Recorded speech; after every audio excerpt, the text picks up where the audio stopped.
माननीय सभापति महोदय, आज इस पुराने वक्त की आखिरी रात में खड़े होकर इस नए वक्त के आगाज की नई सुबह के दिन मैं प्रधानमंत्री श्री नरेंद्र मोदी जी, हमारे अल्पसंख्यक मामलों के मंत्री किरण रिजिजू जी का मैं बहुत इस्तकबाल करता हूं।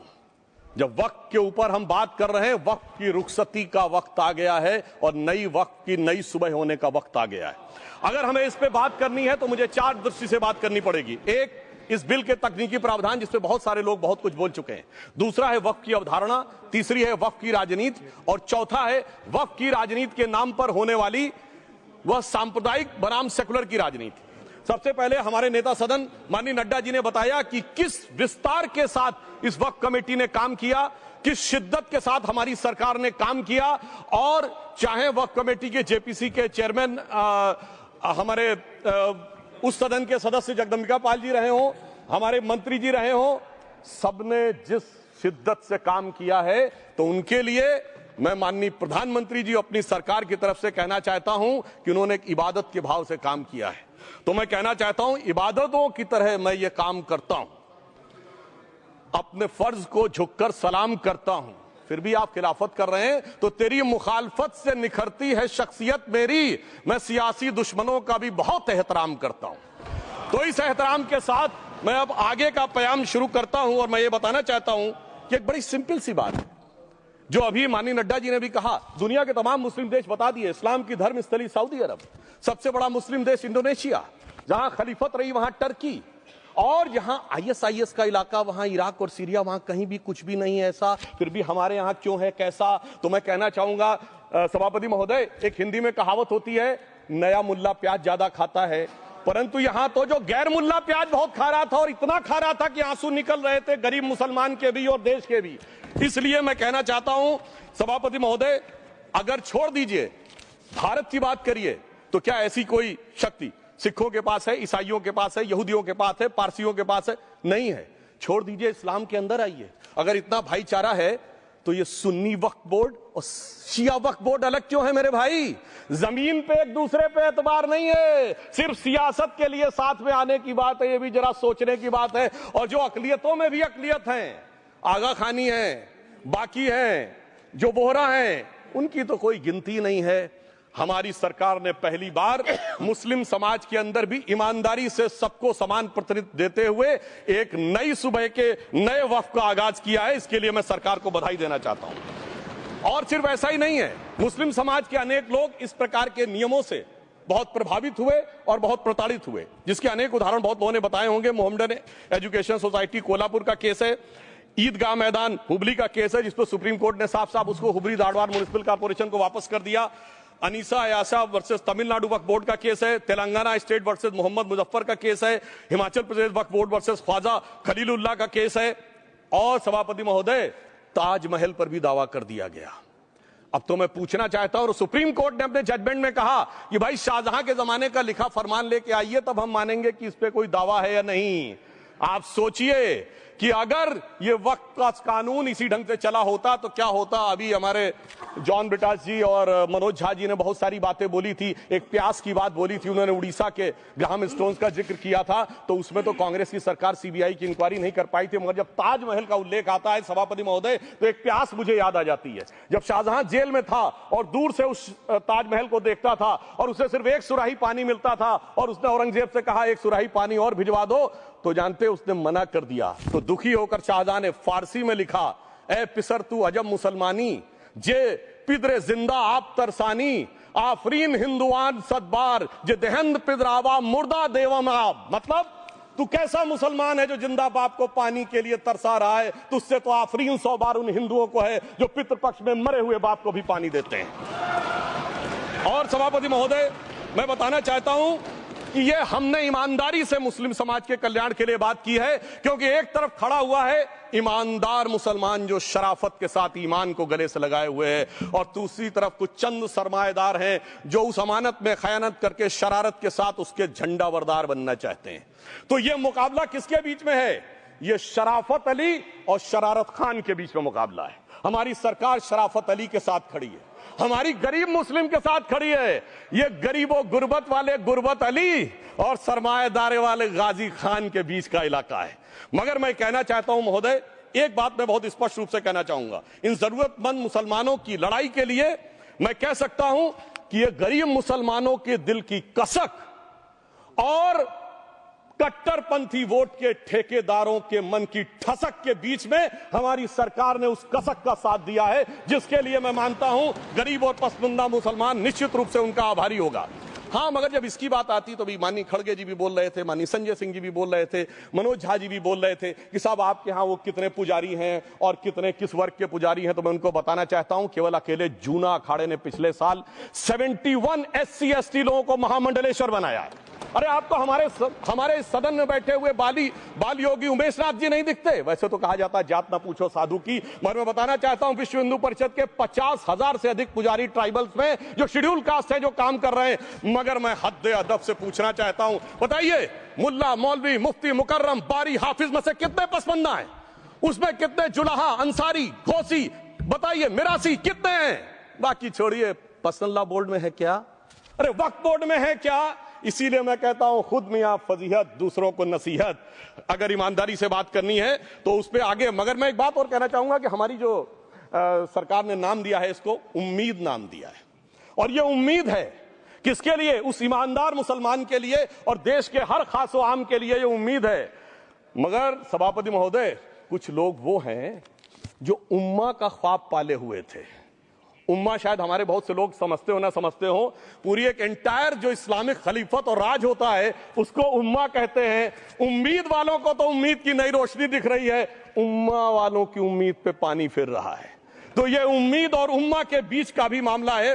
परंतु मैं ये भी कहना चाहूंगा सभापति महोदय, इसके बाद सिर्फ ऐसा ही नहीं था, प्रॉपर्टीज के ऊपर तमाम सरकारी प्रॉपर्टीज पे जिसमें बहुत डिटेल में हमारे साथी लोग गए, मैंने डिटेल में नहीं जाना चाहता। भोपाल का विषय है, हैदराबाद का विषय है, मुंबई का है, लखनऊ का है, पटना का है, बहुत प्रकार से है। माननीय लालू प्रसाद यादव जी का विषय जब बताया गया था तो बहुत ज्यादा हमारे मनोज झा जी बोल रहे थे, तो अब मैं उसके डिटेल में नहीं जाना चाहता हूं। सबने वो वीडियो देखा है। बस एक लाइन में उनके लिए कहना चाहूंगा, वो कुछ भी बोल रहे हैं, जिसे कहते हैं बिगड़ी बात बने नहीं, लाख करो किनकोए, रहीमन बिगड़े दूध को मथे न माखन होए। अब जो बोलना था वो बोल चुके, सबके सामने वो आ चुका। अब एक बात और है, दूसरे धर्म स्थलों के बारे में विषय आता है तो मैं याद दिलाना चाहता हूं, केरला के कैथोलिक चर्च ने 31 मार्च 2025 को जो लिखा, सिर्फ उसकी लास्ट की 2 लाइन बोलना चाहता हूं। We request the central government to get the amendment bill passed as early as possible so that the tears of thousands of suffering people in the place like Munambam can be wiped out only by a legal amendment that can provide a permanent solution to their suffering. We urge all the MPs from opposition party to support the bill so that the historic legislation can become unanimous. मगर सभापति महोदय, ये अल्पसंख्यकों की बात करने वाले जब अल्पसंख्यक की बात आती तराजू पे तौलते हैं, किसका वेट ज्यादा है, किसकी धमक ज्यादा है, किसकी खनक ज्यादा है, फिर तय करते हैं कि माइनॉरिटी के साथ आना है, किस माइनॉरिटी के साथ नहीं आना है। और मैं एक और बात कहना चाहता हूं, तमिलनाडु के तिरुचेरी मंदिर की बात आई, यमुनानगर में गुरुद्वारे की बात आई, केरल में क्रिश्चियन कम्युनिटी की जमीन की बात आई। बहुत सारे लोग प्लेसेस ऑफ वर्शिप के एक्ट की बात करते हैं, तो as per places of worship act Tamil Nadu का मंदिर का तो स्टेटस नहीं चेंज हो सकता भाई। 15 अगस्त 47 के बाद किसी प्लेस ऑफ वर्शिप का स्टेटस नहीं चेंज हो सकता, तो वक्फ बोर्ड को क्लेम फॉरफिट कर देना चाहिए, because it is in contrast to the places of worship act. परंतु अब सुनिए, यही गुरुद्वारे के बारे में भी होना चाहिए। मगर सभापति महोदय, चाहे वक्फ बोर्ड का एक्ट हो, चाहे प्लेसेस ऑफ वर्शिप एक्ट हो, एक ही को फायदा होना है, जिसे कहावत में कहते हैं खरबूजा छुरी पर गिरे या छुरी खरबूजे पे गिरे, आखिर में कटना भगवे रंग के खरबूजे को ही होता है। अब मैं यह भी बताना चाहता हूं कि इन संपत्तियों के द्वारा जो कुछ हुआ, उन्होंने इतनी चीजों को लिया है, इतनी चीजों को लिया है। एक पुराना उर्दू का शेर है कि मिटे नामियों के निशान कैसे कैसे, और ये जमीन खा गई आसमां कैसे कैसे। इस जमीन ने कैसे कैसे लोगों को अपने में समा लिया, इसकी तमाम तारीख गवाह है। अगर मैं इसमें बहुत डिटेल में जाऊंगा तो सदन का बहुत सारा वक्त जाएगा, परंतु मैं एक बात यह कहना चाहता हूं कि जब इतना ज्यादा आगे बढ़ गया तो फिर कोर्ट ने आगे इंटरवेंशन करना शुरू किया। मैं डिटेल में नहीं जाना चाहता हूं। अभी कार्तिकेय शर्मा जी ने बहुतों ने बोला सैयद फसल का case versus Union of Government, Allahabad high court के केस को कहा, मगर Basheer versus State of West Bengal case में उन्होंने बहुत क्लियर कट कहा है कि waqf is not a religion religious denomination in accordance with Article 26 of the Constitution, so the matter relating to the restricting the economic, financial, political and other sectoral activities that may be associated with religious practice under Article 25(2)(a) of the Constitution can be regulated by the state. तो मुझे लगता है अब इसके बाद कोई किंतु परंतु का स्कोप नहीं रह जाना चाहिए। परंतु उसके बाद भी सभापति महोदय जो कानून को न माने, जो कहे संविधान को नहीं मानेंगे और जो ये कहे कि साहब अदालत के आदेश को भी नहीं मानेंगे, तो फिर इसका मतलब उसके मन में तो एक ऐसी बादशाही आ गई है। इसके लिए मुझे सभापति महोदय वो पुरानी वाली फिल्म अगर लोगों को याद हो तो मुगले आजम का वो सीन याद आता है कि जब अकबर ने अनारकली को कैद कर लिया तो सलीम कहता है जब्त मैं करूं जिसकी की जमीन वीरान हो गई है, जब्त वो न करे जिनके सिर्फ शौक के बाद चाहत को ठेस पहुंची है। ये जिल्ले इलाही की बादशाही नहीं बल्कि खुदाई है। मैं कहना चाहता हूं जो संविधान को न माने, कानून का न माने, इसका मतलब वो अपनी खुदाई में जी रहा है। तो ये वो लोग हैं। और वैसे मैं सभापति महोदय खुदाई से आजकल बहुत से लोगों को डर लगता है, क्योंकि जहां जहां खुदा है वहां वहां भगवान है, जहां जहां खुदा है वहां वहां भगवान है। बाकी आप सब बहुत बुद्धिमान हैं।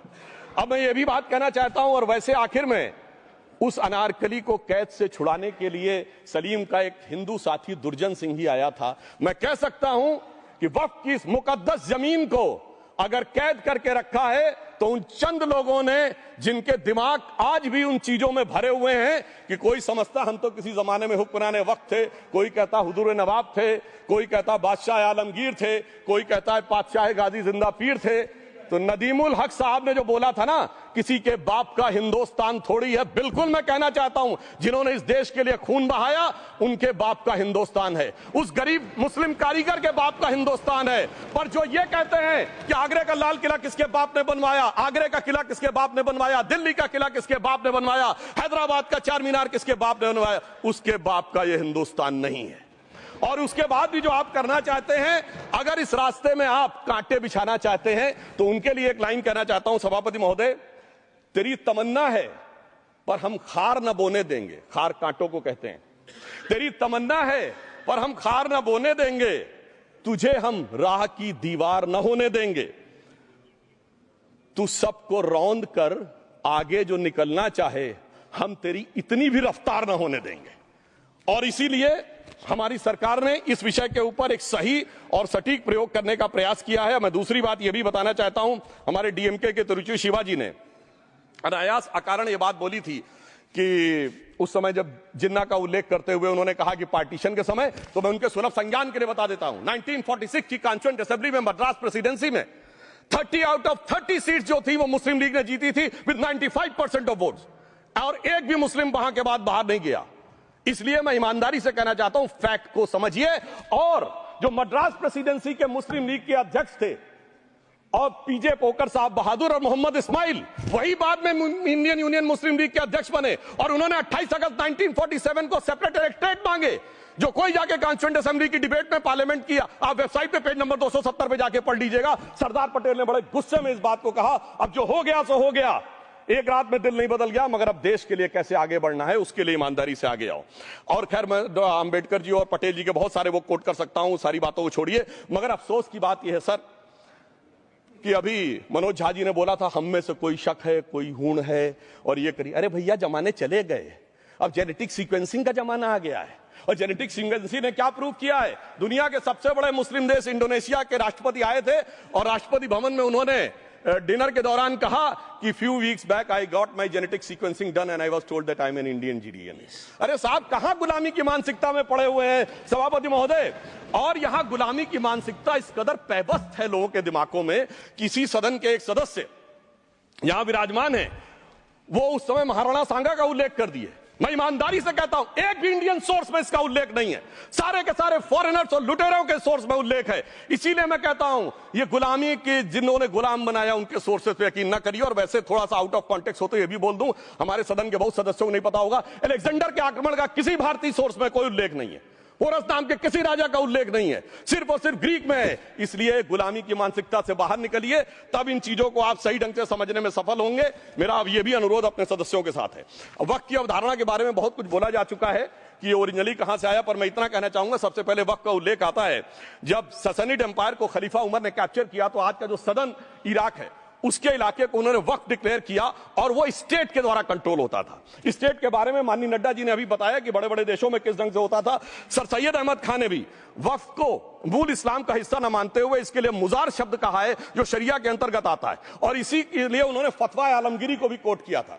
और इसीलिए 1894 की जो प्रिवी काउंसिल का जजमेंट जो आया था वो वक्फ अल औलाद के खिलाफ आया था। मगर सभापति महोदय 1906 में कलकत्ता कांग्रेस अधिवेशन में कांग्रेस ने प्रस्ताव पारित किया कि प्रिवी काउंसिल के जजमेंट में कुछ गलती है, इसे बदलना चाहिए, क्योंकि 1904 में जिन्ना कांग्रेस को ज्वाइन कर चुके थे। इसलिए मैं कहना चाहता हूं फिर 1913 में वो जजमेंट बदला गया। हमारे सदन के बहुत से सदस्यों ने इस सदन और दूसरे सदन में बोला है, मैं एक सेंटेंस बोलता हूं, लगेगा जैसे वही लोग बोल रहे हैं। वर्ड ये है, कोट है, since the bill was introduce to administer the Muslim law for मुसलमान, so the question of public policy does not arise. लगता है जैसे हमारे कोई सदस्य बोल रहा हूं। सर, ये मोहम्मद अली जिन्ना ने अप्रैल 1913 में ही he uses this word while moving the report of the select committee to the imperial legislative council. Sir, 1913 से 2013 तक भाषा ही नहीं बदली और आज भी भाषा नहीं बदल रही है। हमें ईमानदारी से, और उस समय यूपी और बंगाल ने उसका विरोध किया था, आज यूपी और बंगाल के लोग किस तरीके से साथ में है वो पूरी तरीके से दिखाई पड़ता है। इसलिए हम ये कहना चाहते हैं, हाँ, एक प्रश्न बहुत उठाया जाता है कि केवल मुस्लिम ही वक्फ को क्यों दान दे सकता, ऐसा वक्फ बोर्ड में क्यों संशोधन किया गया। मैं ईमानदारी से कहना चाहता हूं, ऐसा नहीं कि मैं इस्लामिक मामलों का बहुत बड़ा आलिम फाजिल जानकार हूं, मगर इस्लाम में बहुत साफ मान्यता है कि जो गैर मुस्लिम है उसकी इबादत अल्लाह कबूल नहीं कर सकते, उसकी दुआ कबूल नहीं होगी तो दान कैसे कबूल होगा। साहब, हम इस्लामिक भावना का सम्मान कर रहे हैं। हमारे अल्पसंख्यक मंत्री गए थे तो वो मदीना में एक डेफिनेट लेवल तक जा सकते, उसके आगे नहीं जा सकते।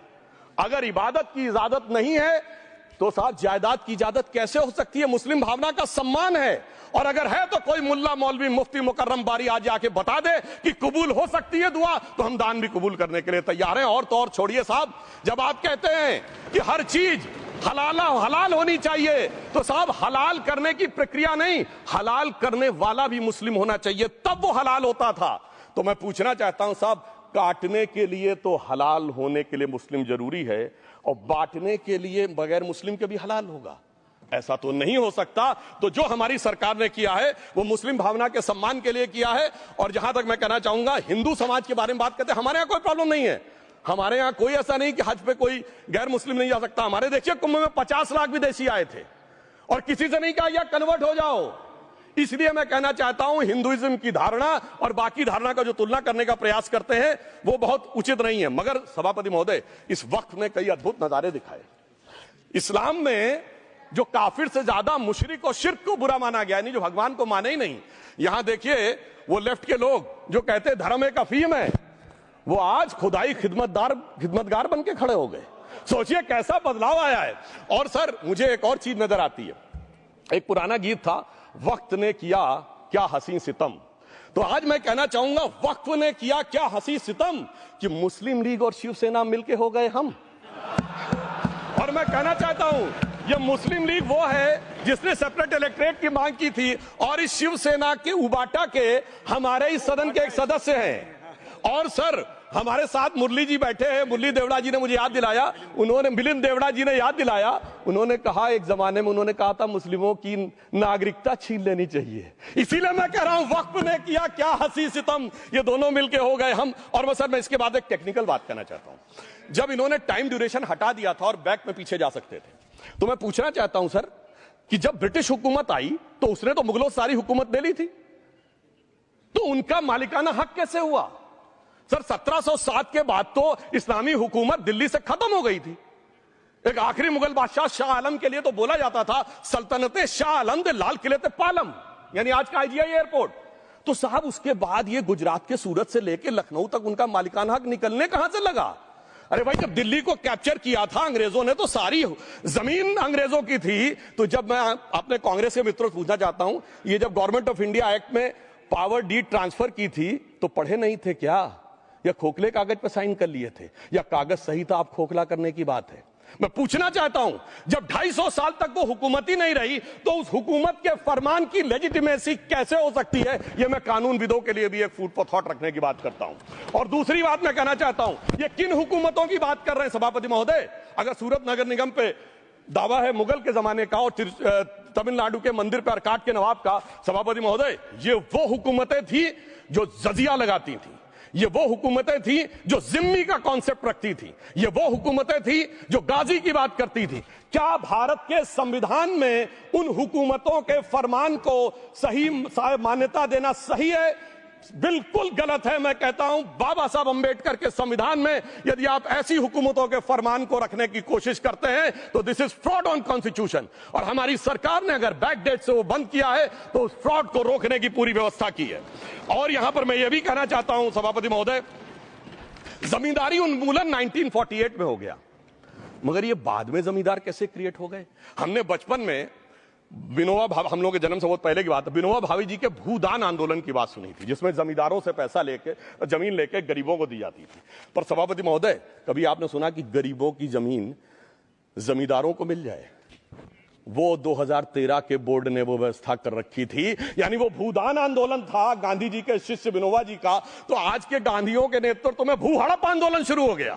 अगर वो भूदान आंदोलन था तो ये भू हड़प आंदोलन था। इसलिए मैं एक और बात भी कहना चाहूंगा सभापति महोदय कि जिन हुकूमतों के फरमान की बात की जाती है, एक और फैक्ट है, इसको कोई अन्यथा न ले, जितने मुस्लिम बादशाह अलाउद्दीन खिलजी के बाद उन्होंने बगदाद की खलीफा का खुतबा पढ़ा है, that is a foreign rule, it's on record. कैसे उसको भारत सरकार मान्यता दे सकती है? इसलिए मैं कहना चाहता हूं जरा सा गौर से देखेंगे तो हकीकत आपके सामने आ जाएगी। और क्या कभी किसी ने कल्पना की, किसी क्रिश्चियन ने तो नहीं कहा कि इंडिया गेट हमारा है, गेटवे ऑफ इंडिया हमारा है, और चर्च नहीं सही फिर भी चर्च गेट हमारा है?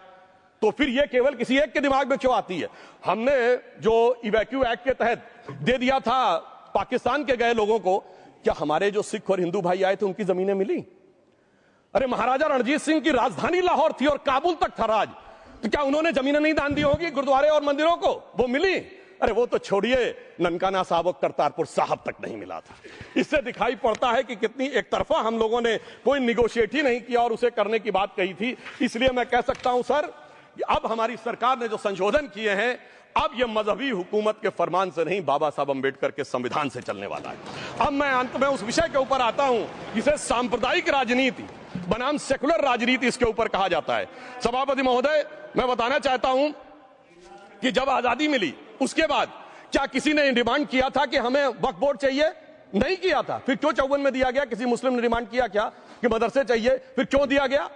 मुस्लिम समाज तो राष्ट्र की मुख्य धारा में आने को तैयार था, इसीलिए यूसुफ खान, दिलीप कुमार के नाम से आने में उन्हें कोई प्रॉब्लम नहीं थी, महजबीन बानो को मीना कुमारी के रूप में आने में प्रॉब्लम नहीं थी, मुमताज बेगम को मधुबाला बन के आने में प्रॉब्लम नहीं थी, हामिद अली को अजीत के रूप में आने प्रॉब्लम नहीं थी। मगर और मैं यह भी बताना चाहता हूं, मुस्लिम समाज में बहुत बड़ा तबका उस समय इस बात को सोच रहा था, और अभी कपिल सिब्बल साहब बोले, ये उस चीज के वकील नहीं, इन्हें पता होना चाहिए, पता होगा कि सुन्नी सेंट्रल वक्फ बोर्ड राम मंदिर में 1961 में मुद्दई बना है, 12 साल के बाद, क्योंकि के मोहम्मद ने लिखा है कि एक बहुत बड़ा तबका था जो ये मानता था कि हमें इस चक्कर में नहीं पड़ना चाहिए।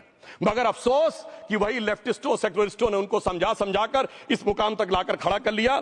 अब यहां मैं एक और बात कहना चाहूं, खैर छोड़िए उन सरकारों ने बाद में क्या दिया, मगर उसके बाद सुनिए, इंदिरा जी के जमाने में मुस्लिम पर्सनल लॉ बोर्ड आया, तो राजीव जी के जमाने में शाहबानो केस आया, तो नरसिम्हा राव के जमाने में 95 का एक्ट आया, तो मनमोहन सिंह जी के जमाने में 2013 का एक्ट आया, मगर इलाज नहीं निकला। तो इसे एक शेर में कहूंगा कि मरीजे सेकुलर इश्क पर लानत खुदा की, मर्ज बढ़ता गया जो दवा की। अब मैं सभापति महोदय एक और बात कहना चाहता हूं, शुरू के 20-25 साल में मुस्लिम समाज के बारे में मैं कहना चाहता हूं। आज जब आजादी मिली तो मुस्लिम समाज के प्रतीक कौन थे? उस्ताद बिस्मिल्लाह खां, उस्ताद फरीदुद्दीन डागर, उस्ताद बड़े गुलाम अली, उस्ताद जाकिर हुसैन, जिनकी अभी कुछ दिन पहले डेथ हुई, बड़े बड़े नगमा निगार, हसरत जयपुरी, मजरूर सुल्तानपुरी, साहिर लुधियानवी, कैफी आजमी, जोश मलियाबादी, जिगर मुरादाबादी। अब सर क्या हो गया? तब मुस्लिम समाज इन अदब के शाहकारों के साथ जोड़ा जाता था। आज मुस्लिम समाज का नेतृत्व किन लोगों के साथ जोड़ता है? इशरत जहां, याकूब मेनन, मुख्तार अंसारी, अतीक अहमद, दाऊद इब्राहिम। कौन जोड़ रहा है ये? तब से सर, जब से ये सेकुलर हो गया देश 1976 से और सेकुलर सियासत शुरू हुई, उसने ले जाकर इनको इस मुकाम तक पहुंचाया। और इस वक्फ बोर्ड के बिल में भी जो बात कही जा रही है सर, मुस्लिम समाज को यह समझाया गया कि तुम्हें बीजेपी वालों को तुमसे बड़ी अदावत है, और कहा गया इनको बड़ी मोहब्बत है। जब यह देश आजाद हुआ, मैं उत्तर प्रदेश का रहने वाला हूं, उत्तर प्रदेश में 1931 की सेंसस में 8% रेट ऑफ डेथ थी और सैयद मुसलमानों में 24% थी। यूपी की ब्यूरोक्रेसी में 20% थे। आज कहां चले गए सब? मैं एक लाइन में कहना चाहूंगा, ये अदावत और मोहब्बत की सियासत में ऐसे फंसे कि किसी को किसी की मोहब्बत ने मारा, किसी को किसी की अदावत ने मारा, मगर इस शराफत अली को सेकुलर सियासत ने मारा। और मैं सभापति महोदय एक और बात कहना चाहता हूं कि चलिए बोलिए। Fauzia Khan, please one second, mic is there. Yes, ये बोल रहे हैं मुस्लिम समाज आज का इशरत जहां और फलाना टेररिस्ट के साथ नाम जोड़ रहे हैं। ये बिल्कुल आरोप है सर, इसको एक्सपंज करना चाहिए। ये समाज के साथ अन्याय है। ये बात आपको एक्सपंज करना होगा सर, ये बात को। एक honourable member, if you would carefully go through what Sudhanshu has said, I am sure you will appreciate his spirit. Just think for a moment. He has not cast any aspersions. Sudhanshu, go ahead. Time में जवाब दूंगा और उसके बाद ये हमारा सदन माने ना माने, जो देख रहे होंगे उनके लिए कहना चाहता हूं sir, doctor APJ Abdul Kalam. One second. काहे परेशान? Vaiko ji, honourable member, Vaiko ji, oh my god, Vaiko ji, चलिए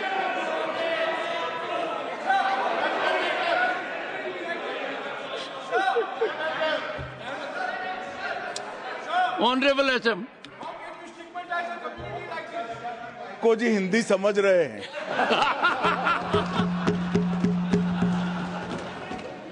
One second. Fauziya Khan, one second. First, I think. One second. Sir क्या